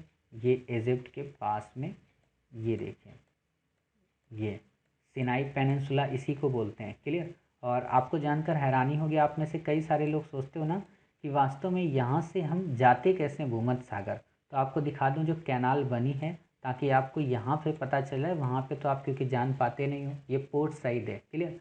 और ये देखो सकरा गलियारा बनाया गया है, क्लियर। अब इस सकरे गलियारे को हम थोड़ा और अच्छे से आपको दिखा दें, ताकि आपको पता चले कि नहीं भाई साहब, बहुत ज़्यादा यहाँ पे स्पेस है, क्लियर, कैनाल का। तो ये देखिए, आप और जूम कर देते हैं हम आपके लिए। ये देखिए, यहाँ से ये जाती हैं जहाज़, जितने भी शिप हैं, क्लियर। और ये शिप सबके सब जाते हैं इसी रास्ते से। तो यहाँ से ये सारे जहाज़ गए, क्लियर। ये देखिए, ये रास्ते से ऐसे जाते हैं, ये देखो कैनाल बनी है, क्लियर। अब इस कैनाल से गुजरते हुए ये सब के सब कहाँ पहुँच गए, ये सब के सब पहुँच गए यहाँ पे port side, clear. Port side का मतलब कहाँ पे, ये सब के सब पहुँच गए मेडिटेरियन सी पे, क्लियर। तो आप देख सकते हो कि कैसे ये सब मेडिटेरियन सी पे पहुँच जाते हैं। चलिए, अब यहाँ पे ये है आपकी नील रिवर, क्लियर, इजिप्ट के पास से होती हुई, सूडान से गुजरती हुई। ये देखिए, यहाँ से बह रही है नील रिवर, क्लियर। ये यहाँ से आती हुई, ये बिल्कुल यहाँ पर, क्लियर। तो ये बहती रहती है मतलब पूरे इसमें, और ये कई सारी लेक में इसका पानी जाता है। अब हम देख लेते हैं लेक विक्टोरिया, काफ़ी इंपॉर्टेंट है। लेक विक्टोरिया वास्तव में यहीं पर है, क्लियर। ये है लेक विक्टोरिया आपकी, क्लियर। लेक विक्टोरिया के पास में ही आपको मिलेगा एक पर्वत, काफ़ी फेमस, काफ़ी सुंदर और काफ़ी अच्छा है। उसका क्या नाम है, बताइए, बताइए क्या है। उसमें है केन्या में, तंजानिया में किलिमंजारो। केन्या से भी इसकी सीमा लगती है। तो ये है आपका किलिमंजारो। देखिए कितना अच्छा पर्वत है, क्लियर। और इसको हम थोड़ा सा आपको वैसे करके दिखाएंगे, ये देखिए, क्लियर। माउंट किलिमंजारो, कई बार आपसे इंडिपेंडेंट प्रश्न पूछा जाता है कि माउंट किलिमंजारो कहाँ पे। ये एक ज्वालामुखी पर्वत है, क्लियर। तो आप देख सकते हो ज्वालामुखी पर्वत क्यों है ये देखिए, क्लियर। ये इसका है दृश्य, ये देखिए, ये इसका ज्वालामुखी का गर्त ऊपर का, क्लियर। तो आप समझ सकते हो क्रेटर बनी हुई है। चलिए, आपने इतनी सारी काफ़ी सारी चीज़ें आज आपने देख ली। चलिए, केन्या के पास में ही है, समझ गया। चलिए, ये हो गया। अब बात आती है अगला हमारा हीट वेव। हीट वेव आप समझते हो सामान्य भाषा में लू जिसको बोलते हैं। अभी गर्मी आ रही है तो अभी लू चलेगी, मतलब गर्म हवा के थपेड़े चलेंगे, क्लियर। तो हीट वेव क्या है, प्लेन एरिया में जब तापमान 40 डिग्री सेल्सियस व हिली एरिया में जब 30 डिग्री सेल्सियस से ज़्यादा हो जाता है तो हम उसे हीट वेव कहते हैं। हीट वेव के लिए 3 कंडीशन जरूरी हैं। पहला, 4.5 डिग्री सेल्सियस से ज़्यादा हो टेम्परेचर तो उसे हीट वेव कहते हैं, मतलब नॉर्मल से ज़्यादा हो जाए, क्लियर, तो उसे हीट वेव कहते हैं। कोस्टल के लिए अलग क्राइटेरिया है, बॉडी को काफ़ी तरह से नुकसान पहुंचाता है, बस इससे ज़्यादा आपको कुछ नहीं याद रखना है। फिर आता है राम किंकर बैच, ये 115वीं इनकी जन्म शताब्दी मनाई गई, मूर्तिकार थे, चित्रकार थे। आपसे बिल्कुल नहीं पूछेगा राम किंकर बैच के बारे में बताइए, पीसीएस में ज़रूर पूछ सकता है। पुंटियास सेंटस फिश क्या है, ये भी आपसे नहीं पूछेगा कि कहाँ पे मिली है, कहाँ पे नहीं मिली है, बिल्कुल नहीं ज़रूरी है। अब जो इम्पोर्टेंट है वो है अनीता, काफ़ी इम्पोर्टेंट है, आपसे प्रश्न पूछेगा, हाल ही में चर्चा में रहा अनीता क्या है। तो नाम अगर आप समझ गए पूरा तो आप इसका उत्तर भी निकाल लोगे। पूरा नाम है अंटार्कटिका इम्पल्सिव ट्रांजिस एंटीना, अर्थात अंटार्कटिका में रिसर्च से संबंधित कोई एक एंटीना है, उसी को हमने नाम दिया है अनीता। और इसे नासा की पहली ऑब्जर्वेटरी जिसका काम है न्यूट्रिनो को ऑब्जर्व करना, क्लियर, न्यूट्रिनो क्या होते हैं, इसमें किस तरह के पार्टिकल्स होते हैं, किस तरीके का इसमें चार्ज होता है, वास्तव में इसमें किसी प्रकार का चार्ज ही नहीं होता। और न्यूट्रिनो को ऑब्जर्व करने का मुख्य पर्पज़ यही है कि इससे हम यूनिवर्स का शेप कैसे ओरिजिनेट हुआ, अर्थात ब्रह्मांड का निर्माण कैसे हुआ, कैसे कॉस्मिक रेज यानी कि सूर्य की प्रकाश की किरणें पृथ्वी पर आती हैं और उनके क्या क्या फ़ायदे हो सकते हैं, इन सब के लिए न्यूट्रिनो ऑब्जर्वेटरी हमने बनाई है। और आपको पता हो कि इंडिया ने भी अपनी न्यूट्रिनो ऑब्जर्वेटरी का गठन किया है, कहाँ पे, तमिलनाडु के थेनी डिस्ट्रिक्ट में। हम उसका भी अध्ययन करेंगे कभी, बस आपको ये पता हो कि अनीता क्या है। अब आता है इसी से संबंधित है दूसरा आर्टिकल, अक्सरायन इफेक्ट। जब एक जगह से काफ़ी हाई पार्टिकल्स, काफ़ी हाई एनर्जी वाले पार्टिकल्स एमिट होते हैं तो वो आपस में इंटरेक्ट करते हैं और एक एनवायरनमेंट को बनाते हैं जिसको वास्तव में प्रेडिक्ट करने का काम है अक्सरायन इफेक्ट्स का। ऐसे आप समझो कि जैसे मान लीजिए, एक मिनट, अगर मैप में मिल जाता है तो हम आपको यहाँ पे दिखा सकते हैं कि अक्सरायन इम्पैक्ट क्या है। अंटार्कटिका, क्लियर, हाँ, आपको हमने ये दिखाया अंटार्कटिका। अंटार्कटिका में हो सकता है अगर इमेज पड़ी होगी इसमें तो आपको देखने को मिल सकता है अक्सरायन इफेक्ट क्या होता है, क्लियर। एक मिनट, ये तो पेंगुइन वगैरह है। हाँ, आप पढ़ते हो ना कि यहाँ पे ऑसिलेशन की प्रक्रिया होती है, तो उसी चीज़ से संबंधित है ये अक्सरायन इफेक्ट। ये भी नहीं है उस कलर का, चलिए इसमें तो है नहीं वो, मैं आपको दिखाता हूँ अक्सरायन इफेक्ट को थोड़ा सा, शायद इसमें अगर मिल जाए। अक्सरायन इफेक्ट्स नहीं आ रहा, चलिए कोई बात नहीं। हम ऐसे समझ सकते हैं अक्सरायन इफेक्ट को कि मान लीजिए कि ये है आपका अर्थ, सॉरी ये है आपकी आइस, इस आइस में सन की रेस पड़ी, सन की रेस पड़ने के बाद एक एनवायरनमेंट, जैसे आप इंद्रधनुष देखते हो ना, मान लीजिए वैसा इंद्रधनुष बन गया, लेकिन उसमें काफ़ी ज़्यादा हाई पार्टिकल्स एमिट हो रहे हैं। वो क्या करेंगे, इंद्रधनुष के पार्टिकल नॉर्मल इन्वायरमेंट से जब इंटरेक्ट करते हैं तो आपस में टकराएंगे और टकराने से एनर्जी एमिट होती है। जैसे आप ऐसे समझो कि दो बादल जब आपस में टकराते हैं तो उससे कड़क बिजली उत्पन्न होती है, क्लियर, और वो बिजली ही वास्तव में एनर्जी है। और वही जब प्रोसेस अंटार्कटिका की फील्ड में होता है तो उसे हम अक्सरायन इफेक्ट नाम दे देते हैं। समझ गए, इतना ज़्यादा वाक्य आपसे डिटेल नहीं पूछेगा, इतना पूछ सकता है कि अक्सरायन इफेक्ट का संबंध किससे है, तो आप बता सकते हो कि एनर्जी के पार्टिकल्स जब आपस में इंटरेक्ट करते हैं तो उससे काफ़ी एनर्जी एमिट होती है। अब आता है कोस्ट इंडिया प्लेटफॉर्म, क्लियर, नाम से ही समझ में आ रहा, COAST। मैंने आपको शुरू में बताया था कि जहाँ पे CO आ जाए वो समझना कि किससे संबंधित होगा, कोविड-19 से, वही चीज़ यहाँ पे है। तो क्या होगा, पूरा नाम collaboration Covid action support group. तो इसमें ज़्यादा आपको याद करने की ज़रूरत नहीं है, कोलैबोरेशन करना है, बाकी आपसे डिटेल नहीं पूछेगा। यूजेनिया स्पैरो किरपा जेनेथोलेस्मस, आपसे ये बिल्कुल नहीं पूछेगा क्या है एजियोनिया, बिल्कुल भी नहीं याद करना है आपको, क्लियर, तो ये छोड़ दीजिए। अब आता है चार धाम परियोजना। वास्तव में चार धाम हमारे कौन से हैं? बद्रीनाथ, द्वारका, रामेश्वर और जगन्नाथ। अभी हम इनकी लोकेशन देखेंगे, लेकिन जब आप उत्तराखंड में जाते हो तो वहाँ आपको चार धाम मिलते हैं, यमुनोत्री, गंगोत्री, केदारनाथ और बद्रीनाथ। क्लियर? मतलब ये चार छोटे धाम हैं। इन्हीं से संबंधित सरकार ने स्कीम चलाई है, जो कि मिनिस्ट्री रोड ट्रांसपोर्ट का प्रोजेक्ट है। अब आपसे प्रश्न पूछा जा सकता है कि चार धाम परियोजना को कौन बना रहा है। क्लियर? तो आपको पता होना चाहिए। ईपीसी मोड पर बनेगा प्रोजेक्ट, अर्थात सरकार के द्वारा पैसा इसमें वहन किया जाएगा। ईपीसी मोड क्या होता है, तो हम इसको काफ़ी डिटेल से पढ़ेंगे जब हम अपना ज्योग्राफी कवर कर रहे होंगे। क्लियर? बद्रीनाथ के पास फूलों की घाटी है। फूलों की घाटी पे यूपीएससी ने प्रश्न पूछा है कि फूलों की घाटी बताइए, और अरुणाचल प्रदेश के नामदफा वाइल्ड लाइफ सेंचुरी को उस पर पूछा था कि आप ये बताइए किस अक्षांश पे कौन सबसे ऊपर है।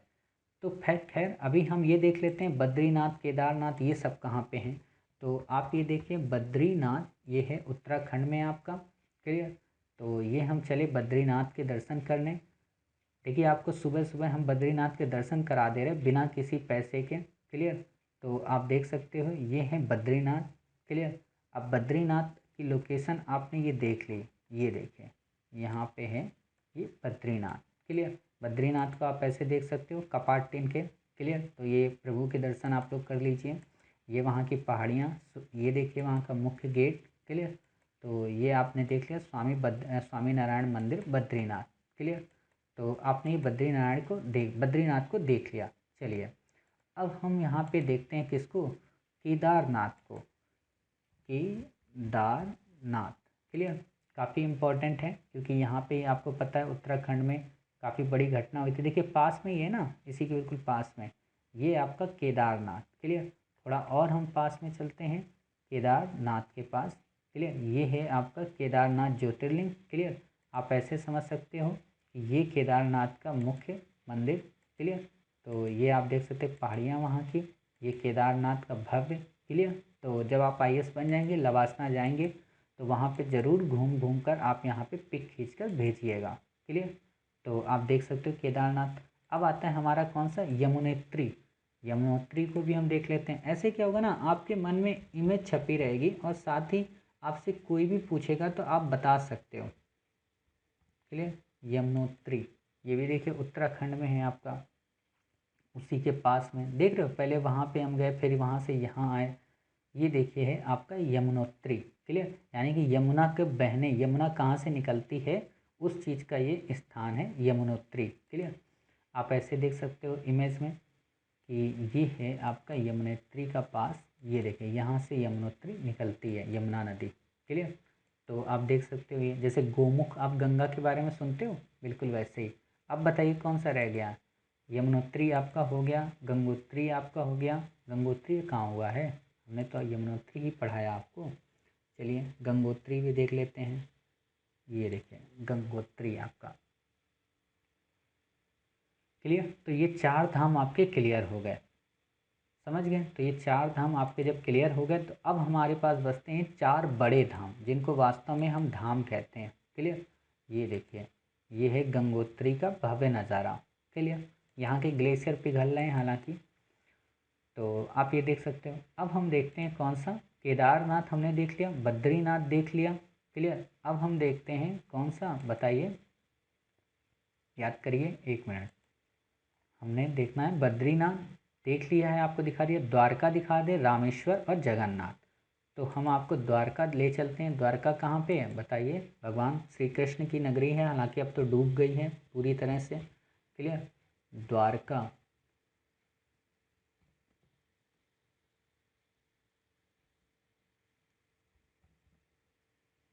ये देखें द्वारका आपका, ये हमारे वेस्टर्न में है, इंडिया के रीजन में। ये देखिए द्वारका बिल्कुल आपको मिल रहा कच्छ के रण पे। तो ये आपका द्वारका है। क्लियर? तो आपने द्वारका देख लिया। आपको कई सारे दिल्ली में भी द्वारका मिल जाएंगे, मेट्रो खास तौर पर चलती है।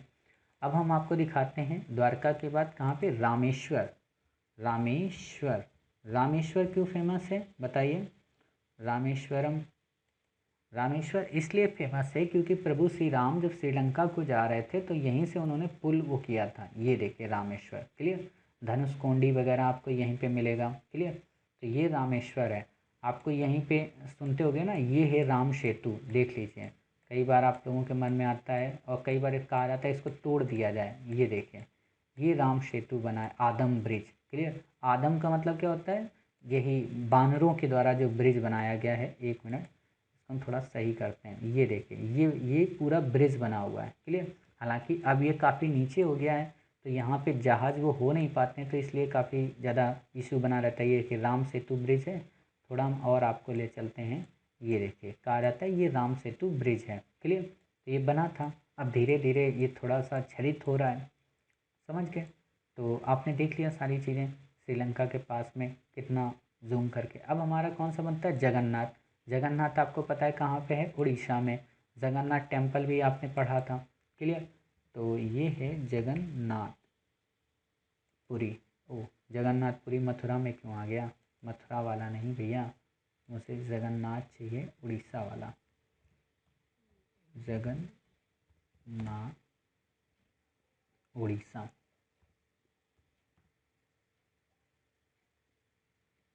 ये देखिए जगन्नाथ टेम्पल आपको ये मिलेगा उड़ीसा में। ये है आपका जगन्नाथ टेम्पल। क्लियर। तो ये जगन्नाथ रथ यात्रा भी आप सुनते रहते होगे। तो ये आपका जगन्नाथ टेम्पल है। क्लियर। तो ये देखिए बन रहा है, खैर कोई बात नहीं। अब हम चलते हैं अपने अगले आर्टिकल की ओर। और अगला आर्टिकल हमारा कौन सा है, एक मिनट। हाँ, अगला आर्टिकल हमारा कौन सा है बताइए। अगला आर्टिकल है खीर भवानी मेला। कई बार आपसे प्रश्न पूछा जा सकता है कि खीर भवानी मेला कहाँ का है। सुमेलित करने को देखिए ये प्रश्न आते हैं आपको, इसमें एक सुमेलित करने में जनजाति भी दे देगा, नेशनल पार्क भी दे देगा, त्यौहार भी दे देगा, जीआई टैग भी दे देगा। तो आपको पता हो खीर भवानी मेला कहाँ का है, जम्मू कश्मीर यूटी का, कश्मीरी पंडित समुदाय के द्वारा मनाया जाता है। अब आते हैं NGC3895। ये क्या है, ये वास्तव में एक इमेज है, स्पाइरल गैलेक्सी इमेज है, जो कि नासा की हबल टेलीस्कोप के द्वारा ली गई है। आपसे ये तो नहीं पूछेगा ये क्या है, बस इंपॉर्टेंट ये हबल टेलीस्कोप किसकी है, तो नासा की। फिर आता है तियानवान-1। आपने पिछली बार पढ़ा था लॉन्ग मार्च 5 क्या होता है, तो वास्तव में वो चाइना का रॉकेट था। तो ये तियानवेन क्या है, चाइना का पहला मार्स मिशन है, all in one. All in one का मतलब क्या, इसमें लैंडर भी होगा, रोवर भी होगा, ऑर्बिटर भी होगा। लैंडर का क्या मतलब होता है, जो उस रोवर को उतारने वाली गाड़ी है, मशीन। ऑर्बिटर का क्या मतलब होता है, उस प्लेनेट के बाहर चक्कर लगाने वाला। क्लियर। और आपको पता हो रोवर क्या है, एक तरीके का रोबोट। क्लियर। आप जानते हो कि हमारा आर्बिटर तो क्या कहते हैं चंद्रयान 2 का चलता रहता है, चल रहा है आज भी, लेकिन हमारा लैंडर और रोवर पूरी तरीके से समाप्त हो गया था, असफल हो गया था। क्लियर। तो यही बात है, चाइना का है तो हमें याद रखने की ज़रूरत नहीं है। लॉन्ग मार्च 5 रॉकेट के द्वारा चाइना तीसरा देश बन जाएगा। अभी बना नहीं है, मतलब बन जाएगा। यूएसएसआर द्वारा मार्स पर लैंड मिशन सक्सेस होगा। नासा का मंगल मिशन मिशन परसेवरेंस भी लॉन्च किया जाएगा, 2024 में इसे लॉन्च करना है। और आपको पता हो इसी में कहा जा रहा है कि दुनिया की पहली महिला को भी भेजा जाएगा। RT lamp based for test for corona virus. आपसे नहीं पूछेगा आरटी लैंप क्या है, बस आपसे ये पूछेगा कि इसके क्या क्या उपयोग हो सकते हैं, तो आप बता सकते हो, काफ़ी सारे उपयोग हो सकते हैं। फिर आता है चारू मसल इन्वेसिव स्पीसीज है। इन्वेसिव स्पीसीज का मतलब विदेशी प्रजातियाँ, आपसे बिल्कुल नहीं पूछेगा। हाँ, आपसे ये जरूर पूछ सकता है कि अष्टमुडी लेक कहाँ पे, तो अष्टमुडी लेक वास्तव में केरल में है। और यहीं पे आपको पता होना चाहिए कि एक नौका रेस भी होती है। क्लियर। तो इसलिए हम अष्टमुडी लेक को देख सकते हैं पहले। तो ये आप देखिए कहाँ गया हमारी पृथ्वी, एक मिनट। हाँ, ये हमने देखा यहाँ से कि ये है हमारा अफ्रीका। क्लियर। ये है हमारा प्यारा भारत, और भारत से हम चले नीचे साउथ, और ये है हमारा केरल रीजन। और केरल रीजन में यहाँ पे आपको मिलेगा क्या, अष्टमुडी लेक। क्लियर। और आपको पता होना चाहिए जब हम आपको मैपिंग कराते हैं तो वास्तव में हमारी जो पहली रेफरेंस लाइन आती है वो यहीं पर आती है। क्लियर। अष्टमुडी लेक पे, या आप उसको नाम देते हो क्या, वेम्बनाथ लेक।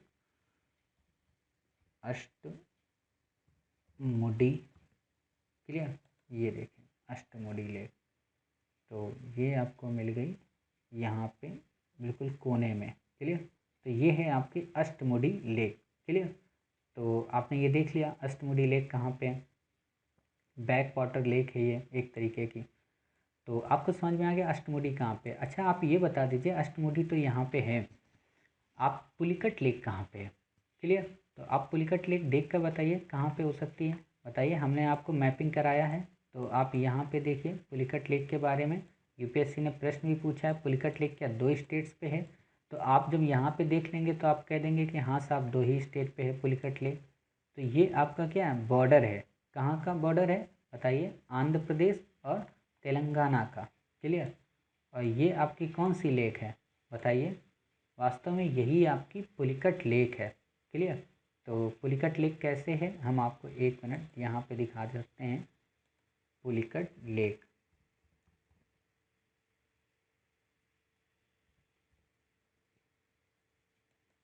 ये देखिए पुलिकट लेक, ये यहाँ पे आपको मिली, ये देखिए बॉर्डर पे है। क्लियर। ये आपका पुलिकट लेक है। तो ये देखिए आप 1 मिनट, हाँ यहाँ पे ये देखिए तमिलनाडु का बॉर्डर है और यहीं पे देखिए ऊपर आंध्र प्रदेश है। क्लियर। तो ये आप देख सकते हो, इसीलिए यूपीएससी ने आपसे प्रश्न पूछा था कि ये कौन सी लेक है जो 2 स्टेट में आती है, और आपको पता होना चाहिए। इसी पे उसने क्या पूछा था, 5 जो राज्य हैं क्या वो पश्चिमी घाट से, हिमालय से 5 हैं। तो आपको ये बस पता होना चाहिए, इसीलिए ज्योग्राफी काफ़ी इंपॉर्टेंट हो जाती है। अब आता है काफ़ी इंपॉर्टेंट, वीर सावरकर। काफ़ी इंपॉर्टेंट है, प्रश्न बन सकता है। मित्र मेला नामक संगठन का इन्होंने स्थापना की थी। स्वदेशी आंदोलन में पार्टिसिपेट किया था। रूढ़िवादी विचारों का इन्होंने खंडन किया था। हिंदू महासभा के अध्यक्ष थे। अभिनव भारत सोसाइटी की स्थापना की थी। तिलक की स्वराज पार्टी को इन्होंने ज्वाइन किया था। फ्री इंडिया सोसाइटी का गठन किया था। साथ ही आर्म्स का इस्तेमाल हो आज़ादी के लिए इसकी बात कही थी। और 1857 के संदर्भ में इंडिया वॉर ऑफ इंडिपेंडेंस नाम की बुक लिखी थी। आपसे कैसे प्रश्न पूछेगा, आपसे ऐसे पूछेगा कि ये भारतीय राष्ट्रीय आंदोलन के क्रांतिकारी से संबंधित काफ़ी महत्वपूर्ण व्यक्तित्व हैं। इन्होंने न केवल अभिनव भारत सोसाइटी की स्थापना की, बल्कि इन्होंने आज़ादी के लिए आर्म्स के इस्तेमाल की भी बात की। इन्होंने 1857 के विद्रोह को प्रथम स्वतंत्रता संग्राम माना। निम्न में से फला व्यक्तित्व कौन है? आप बता सकते हो, वीर सावरकर हैं। क्लियर। चलिए अगला है India first observatory of mammals. Mammals का मतलब क्या होता है कि वो जीव जिनके स्तन होते हैं। क्लियर। साथ ही अपने बच्चों को दूध पिलाते हैं, उनको मैमल्स कहते हैं। हम ऑलरेडी इन्वायरमेंट की बुक सीरीज में इन सारे टॉपिक को कवर कर रहे हैं। तो आपको बस ये पता हो कि इंडिया की पहली मैमल ऑब्जर्वेटरी कहाँ पे है बताइए? बिहार के भागलपुर में। बस डुगोंग, डुगोंग पे यूपीएससी ने प्रश्न पूछा है। और प्रश्न क्या पूछा था कि डुगोंग शाकाहारी व मांसाहारी दोनों होते हैं? तो नहीं, ये केवल शाकाहारी होते हैं। क्लियर। ये एक मैमल होता है, गल्फ ऑफ मैरीन और मन्नार का नेशनल पार्क फ्लैगशिप एनिमल है। क्लियर। अर्थात ये गल्फ ऑफ मैरीन में पाए जाते हैं। गल्फ ऑफ मैरीन मन्नार की कहाँ पे, मन्नार की खाड़ी मतलब कहाँ पे है? आप ऐसे देख सकते हो कि ये है हमारा प्यारा भारत। क्लियर। अब प्यारा भारत के पास में हमें जाना कहाँ पे है? गल्फ ऑफ मन्नार में। क्लियर। यहाँ पे गल्फ ऑफ मन्नार नहीं, यहाँ कच्छ की खाड़ी है और खंभात की खाड़ी है। गल्फ ऑफ मन्नार आपको यहाँ पे मिलेगी। थोड़ा आप यहाँ पे जूम करिए। क्लियर। तो आप और जूम करिए इस जगह पे, यहाँ पे आपको लोकेशन दिखाएगा गल्फ ऑफ मन्नार। अभी आपको ये दिखा नहीं रहा है, पाक स्ट्रेट है। क्लियर। यहीं पे आपको मिलेगी गल्फ ऑफ मन्नार। 1 मिनट,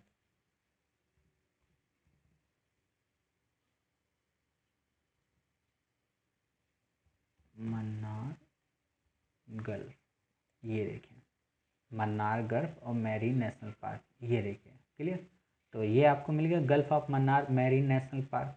समझ गए? तो ये कहाँ पे है आप ये भी देख लिए कि ये वास्तव में हिंद धनुष कोंडी के पास में, वही जो अभी हम राम सेतु पढ़ रहे थे ना, वहीं पे है। क्लियर। तो आपने ये सारी चीज़ें देख ली कि मतलब इंडिया के साउथ रीजन में है गल्फ ऑफ मन्नार। तो कंफ्यूज नहीं होना है, कभी भी आपसे उत्तर से दक्षिण को प्रश्न पूछ सकता है। सी ऑफ काउ इसे नाम दिया जाता है। इंडिया व पैसिफिक के दोनों वार्म ओशियन में भी ये पाई जाती है। आयुसियन में वनरेबल है। अब प्रश्न आपसे ये पूछेगा कि डुगोंग या ओलिव रिडले क्या ये सब आयुसियन में वनरेबल हैं? तो हाँ, ये दोनों के दोनों आयुसियन में वनरेबल हैं। गल्फ ऑफ मन्नार व गल्फ ऑफ कच्छ में अंडमान निकोबार इन कई सारे रीजन में पाई जाती है। आपसे ये भी प्रश्न पूछा जा सकता है कि केवल और केवल ये गल्फ ऑफ मन्नार में पाई जाती हैं, तो आप कहेंगे नहीं सर, आप गलत बोल रहे हो। क्लियर। चलिए, अगला है हमारा न्यू डेवलपमेंट बैंक। काफ़ी इम्पोर्टेंट है। आपने पिछले पार्ट में AIIB को पढ़ा था, साथ ही आपने ये पढ़ा था ADB के बारे में, जिसका फिलीपींस में हेडक्वार्टर है। अब देख लीजिए NDB के बारे में, काफ़ी इम्पोर्टेंट। आपसे AIIB या ADB या NDB, इन तीनों के में डिफरेंस को लेके प्रश्न पूछा जा सकता है। क्लियर। हालांकि एक बार बेसिक में प्रश्न पूछा गया है कि फोर्टिलेजर डिक्लेरेशन किससे संबंधित है। आप पेपर उठा के देखेंगे 2015 के, तो उसमें प्रश्न पूछा गया फोर्टिलेजर डिक्लेरेशन किससे संबंधित है, तो ब्रिक्स से संबंधित थी। अब बात आती फोर्टिलेजर डिक्लेरेशन में ही न्यू डेवलपमेंट बैंक को अपनाया गया, तो यूपीएससी डेप्थ में जाके एनडीबी को अब पूछ सकती है। और जब आपसे एनडीबी को पूछेगी तो ऑप्शन कहाँ फंसाएगी, आपसे ये कहेगी कि इसका हेडक्वार्टर बीजिंग में है। क्यों? क्योंकि AIIB का हेडक्वार्टर बीजिंग में था। तो आप कहेंगे नहीं साहब, इसका तो हेडक्वार्टर संघाई में है। और किसका बैंक है, सार्क का है कि ब्रिक्स का है, तो ब्रिक्स का है। क्लियर। ब्रिक्स आपको पता है, ब्राज़ील, रसिया, इंडिया, चाइना और साउथ अफ्रीका। क्लियर। पहले ब्रिक नाम हुआ करता था। $100 बिलियन कैपिटल है इसकी। इनिशली 2018 में UNGA अर्थात यूनाइटेड नेशन जनरल असेंबली में इसे ऑब्जर्वर स्टेटस मिला है। और एक और बात जो काफ़ी इंपॉर्टेंट है, जो AIIB से इसे डिफ्रेंशिएट करती है, कि प्रत्येक सदस्य को एक एक वोट दिया गया है, ना कि किसी को वीटो पावर है। मतलब कि इसमें ये नहीं किया गया कि इकोनॉमी के बेस पे लोगों को वोटिंग राइट है, बल्कि इन पाँचों के पाँचों कंट्री को एक एक वोट का अधिकार प्राप्त है। क्लियर। अब बात आती एशियन कोयल। एशियन कोयल क्या है, पांडिचेरी की स्टेट बर्ड है, IUCN में लीस्ट कंसर्न है, इंडिया, चाइना व साउथ ईस्ट एशिया में पाई जाती है। बस आपको ये याद रखना है कि ये IUCN में लीस्ट कंसर्न है। क्लियर।